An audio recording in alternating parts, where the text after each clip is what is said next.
Доброго дня усім, хто сьогодні зібрався у цій залі, хто слухає нас онлайн.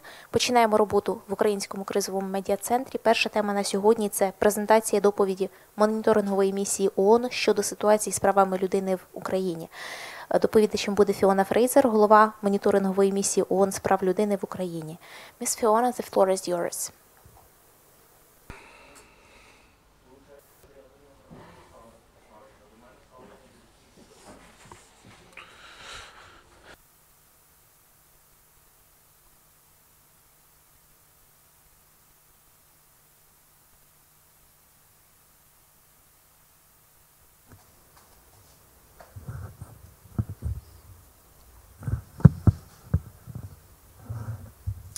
Ladies and gentlemen, good morning. Thank you for attending the launch of the 20th quarterly report of the United Nations Human Rights Monitoring Mission in Ukraine, covering the period the 16th of August to the 15th of November 2017. The findings in our report are based on data collected by our field teams, located on both sides of the contact line, who conduct in-depth interviews with victims and witnesses of human rights violations, undertake site visits, and undertake trial monitoring. Our activities and reports are centered on one goal: the protection of human rights for all in Ukraine, on both sides of the contact line and in Crimea. We are now entering the fourth winter of the conflict, which has an impact on the entire population of Ukraine, and in particular those living in the east, some 4.4 million. Those also living in the vicinity of the contact line endure the brunt of the hostilities.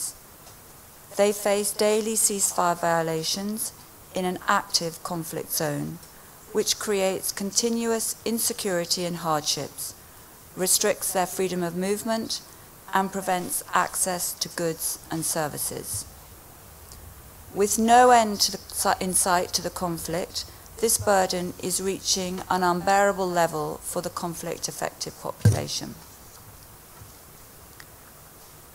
Between the 16th of August and the 15th of November 2017, the UN Human Rights Monitoring Mission recorded 87 conflict-related civilian casualties. This included 15 civilians killed and 72 injured. This is a 48% decrease as compared to the last reporting period, which was the 16th of August to the 15th of November. While this is a positive development, already in 2017 we have documented 552 civilian casualties, which is higher than the total number of 536 civilian casualties recorded in 2016. Furthermore, the OSCE Special Monitoring Mission has reported an increase in armed hostilities during the month of November and as we move into December. As we highlighted previously in our 19th report, and we continue to see in the period covered by our 20th report, when renewed commitments to the ceasefire are made, the harmful impact on civilians is substantially reduced. More is needed to make the ceasefire sustainable and further protect civilians. We therefore, once again, call on the parties to the conflict to strictly and immediately adhere to the ceasefire and to implement all other commitments in the Minsk agreements, including the withdrawal of heavy weapons and the disengagement of forces and hardware. During the reporting period, the Human Rights Monitoring Mission continued to observe the presence of military and armed groups in densely populated areas, increasing the risk to civilian lives and property. Use of heavy weapons with indiscriminate effects, such as multiple launch rocket systems, also continued. Critical civilian infrastructure came under fire on several occasions, causing damages and disrupting the public supply of water and gas. Shelling of water filtration stations, as occurred during the first week of November, poses a particularly grave threat to human life and the environment due to the chlorine present at such facilities. According to UN Special Rapporteurs, a direct hit to a main chlorine pipeline or one of the 900 kilogram bottles storing chlorine could potentially cause the deaths of all persons within a 200-meter radius and have devastating consequences for the environment. It is imperative that the parties follow through on their express commitment made in July in Minsk to establish safety zones around the Donetsk filtration station and the first lift pumping station. It is equally important that industrial facilities containing hazardous materials are protected from the armed hostilities, and that windows of silence are agreed upon and respected to allow for both repairs and regular maintenance. We note the crucial works at the phenol plant in Novohorodsk, which had been unreasonably delayed for months due to the lack of security guarantees, finally commenced on the 9th of November, however had to halt on the 21st of November due to the weather. In addition to these repairs, regular maintenance is needed, which will require weekly security guarantees. If liquid toxic waste is released from this facility, it will pollute the Kirovki-Terets and Seversky Donetsk rivers, which serve as the main water sources for the people of the Donbass region. We therefore call on the parties to recognize the urgency of this situation and to negotiate timely agreements of windows of silence when repairs and maintenance are required. We generally enjoyed unimpeded access to official places of detention in government-controlled territory, with a few exceptions. In territory controlled by armed groups, we were again denied access to places where people are deprived of their liberty to visit detainees and conduct confidential interviews. This continued denial of access raises serious concerns regarding detention conditions as well as possible further human rights abuses, such as torture. We continue to document cases of arbitrary detention and the use of torture and ill treatment, including sexual violence, in conflict-related cases on both sides of the contact line. OHCHR continued to receive allegations which match the previously documented pattern use of torture in order to extract confessions from persons suspected of affiliation with armed groups. Investigations into allegations of torture are, however, rarely opened, and when they are, they have been ineffective. Victims have told us that their injuries which resulted from torture were not systematically documented, thus making it even more difficult to investigate and prove the violation. We have great hope that the intention voiced on the 29th of November by the parties to the Working Group on Humanitarian Issues of the Trilateral Contact Group to carry out a simultaneous release of detainees under the scheme of 360-74 will take place on a voluntary basis in the next few weeks. Accountability for most conflict-related cases has still not been achieved in regard to both human rights violations perpetrated by government forces and human rights abuses perpetrated by armed groups. Investigations and legal proceedings continue to be protracted, while the lack of convictions of perpetrator fuels an atmosphere of impunity. High-profile cases connected to the killings and violent deaths perpetrated during the Maidan protests in Kiev and in the 2nd of May violence in Odessa have likewise not resulted in successful prosecution of perpetrators. OHCHR is concerned with increasingly visible political interference with the independence of the judiciary, as well as other pressures observed on judges who hear conflict-related cases. Judges who render a judgment which is unpopular may then find themselves under criminal investigation or subjected to attempts of intimidation by extreme right-wing groups.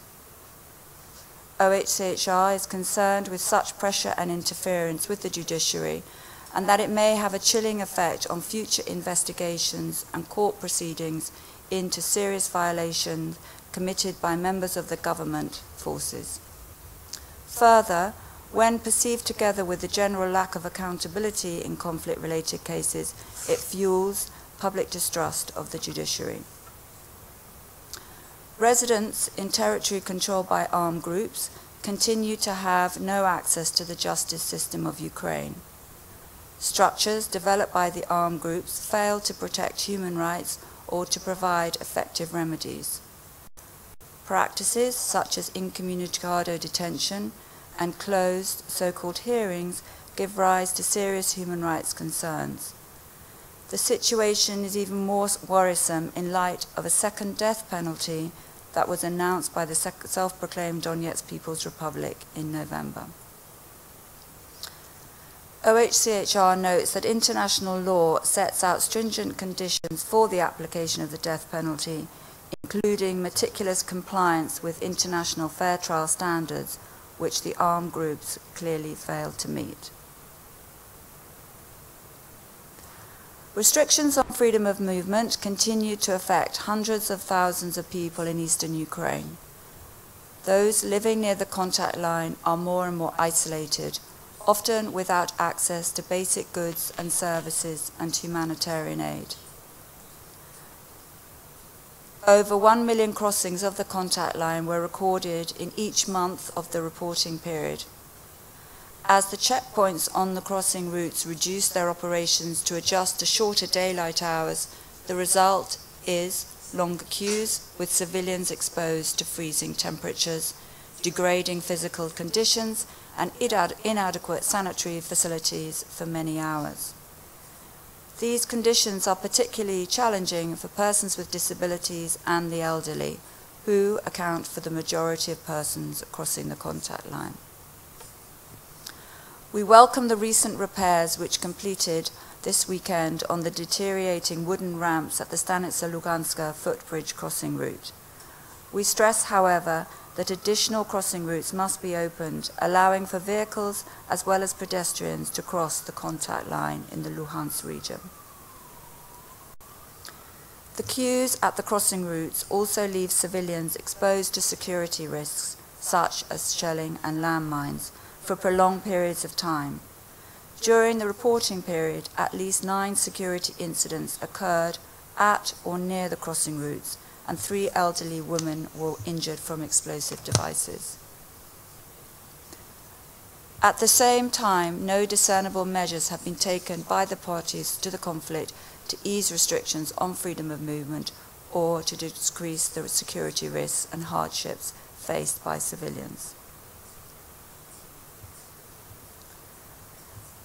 OHCHR cautions against a rising trend to curtail freedom of opinion and expression through the broad interpretation and application of provisions of the Criminal Code dealing with anti-terrorism, high treason, and trespass on the territorial integrity of Ukraine.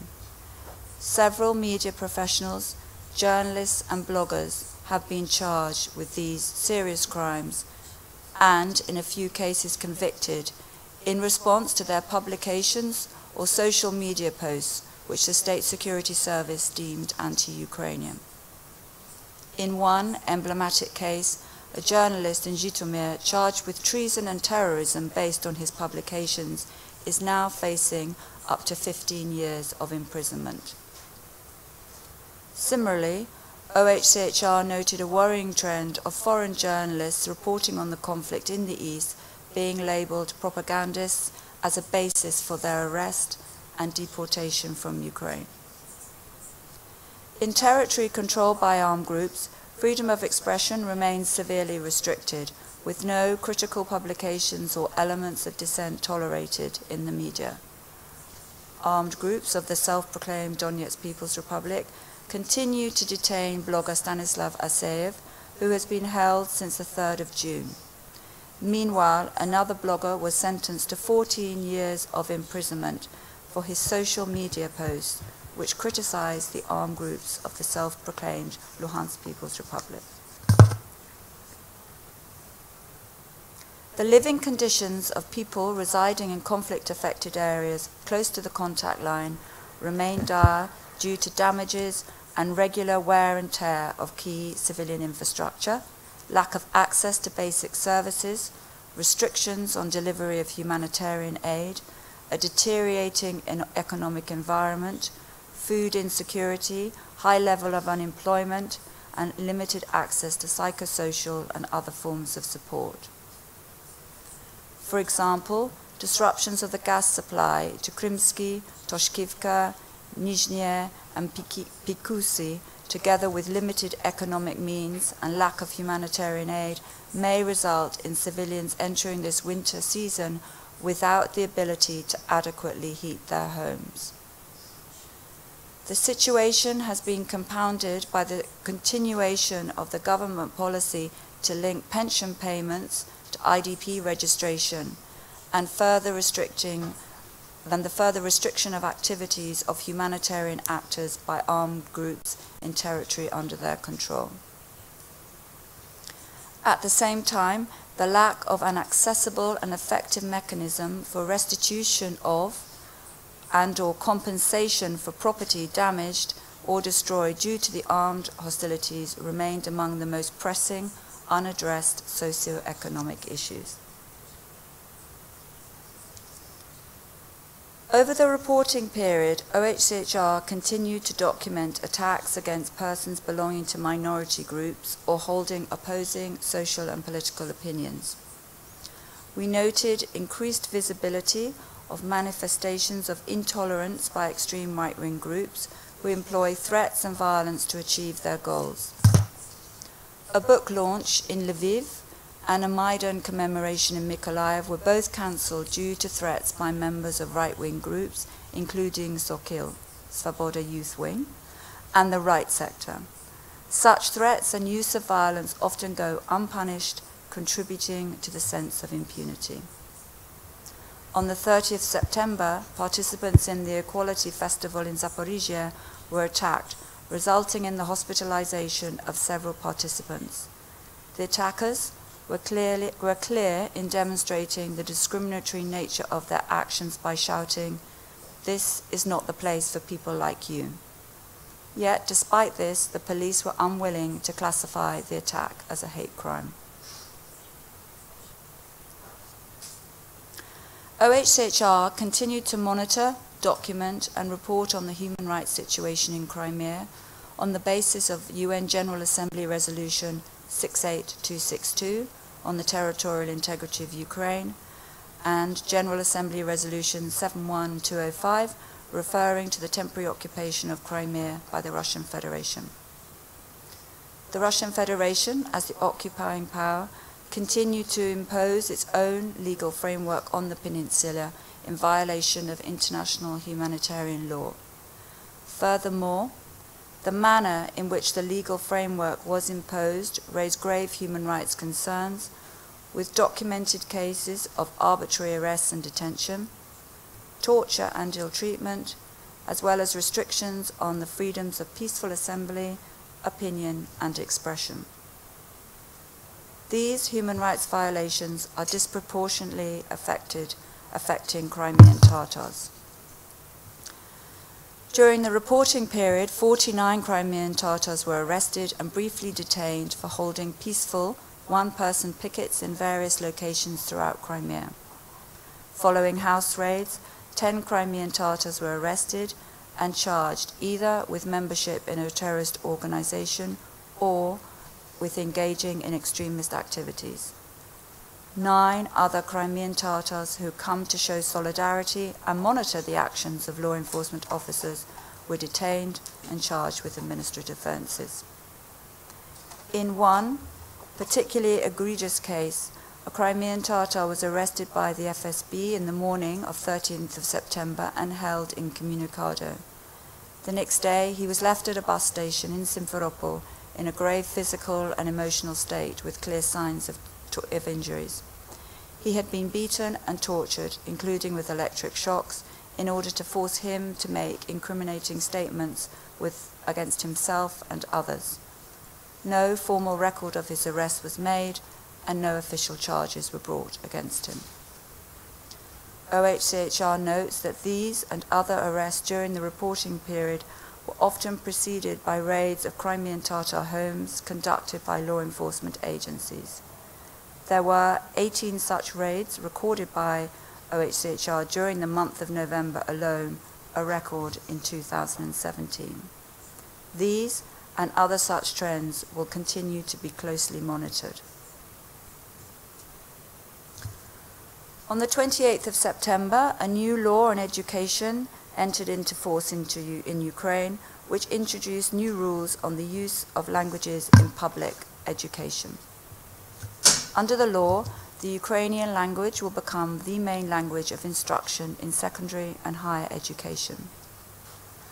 OHCHR cautions that the strengthening of the Ukrainian language should not come at the expense of minority languages, and calls on the government to ensure that the rights of minorities are respected without discrimination among different minority groups.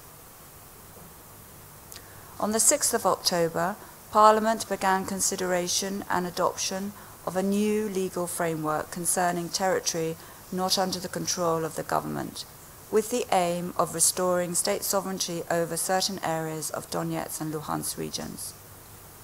While discussions continue, at this stage, OHCHR notes that the draft law lacks clarity as to the framework for the protection of human rights and freedoms. It is our view that legislation, and in general all government policy, should be inclusive and not be discriminatory in any way in order to contribute to a foundation for future peace and reconciliation in Ukraine. I would like to conclude with a cautionary look forward to 2018. We are entering the year preceding the scheduled 2019 presidential and parliamentary elections. This presents the opportunity for an open dialogue between political leaders and the citizens of Ukraine on their visions for the future of this country. It is a chance to voice strong support for policies and legislative actions which would guarantee the protection and respect for human rights, hasten the end of hostilities, and foster social cohesion and inclusiveness, a major element for peace and reconciliation. Thank you. Thank you, Ms. Fiona. Шановні колеги, якщо Dear colleagues, should you have any questions, this is the time to pose them. Якщо запитань немає, тоді всім дякую.